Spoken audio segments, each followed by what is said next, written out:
Papa Loba. Loba ezalaki nini? Na uti kotambula. Kendaki na sala coup de main. Okay. Na sala coup de main te courant ezate kwa msana sala ya courant. Okay. Bozongi na ngai zela komo na onani? Komo na ngai Papa Constant. Okay. Okay. Bozongi na ngai ngana monite banda de bonhomme dikuna na yaki makolo mwaina zonga makolo izate. Ozalaki ko wita wapi ozoki wapi? Na wuti na de bonhomme kuna. Okay. Na avenue de Vérité. Okay. Na bando kitati na pont. Okay. Ukita na kiti ngalo biteli ko nazali na 2000 ko nazwa kete ya kingasani pwana nini nake. Okay.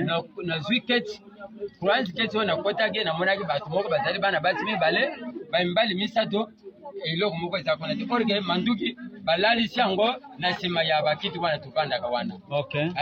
Tanga na koti na nyati chiko bundo natali boye manduki ngala moteme beti ngalobi nzambe. Donc kete na koti ezali na makambo boye. Okay. Bon ça va nzambe azana kati na bango. Okay. Tubande ko yeti na komika ka ngalobi te boki sangai awa. Boki sangai chiko babande ko panda biso makolo na bana basi wana mwana mwasi wana kutu abandai kulela parti ya Liberté. Okay. Il fallait qu'il y ait Liberté so kake na usoma nini fe na yebite. Okay. Ngabelekisi ngati na descendre ya badara kwa to matotoka na aéroport. Ngalubi antuka bokisangaye. Bokisangaye. Naza papa na bino bokena ngai wapi. Okay. Donc siko moko atombuli ngabundu galema muturu wana lobite tika papa. Ale to bande mwa mke. Abeti yo munduki wapi? Babeti nga ko mutio wana bundu kona na mutu na bande ko.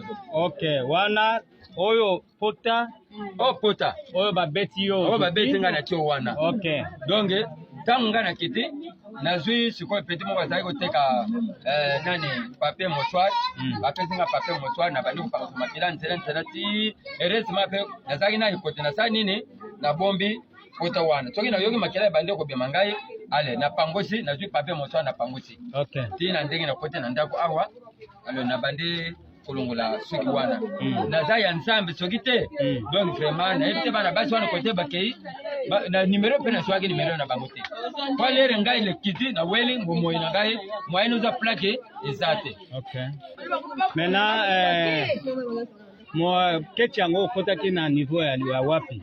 Na de bonhomme.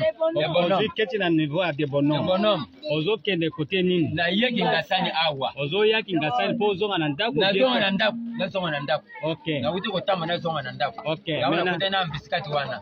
Maintenant na kati ya keti wana apart yo moto kiti. Apart nga muza kiti bana basi mibale batekeli kuna. Alors na evite bakei wapi ba bango wapi. Kwa bebe bazoko lengande.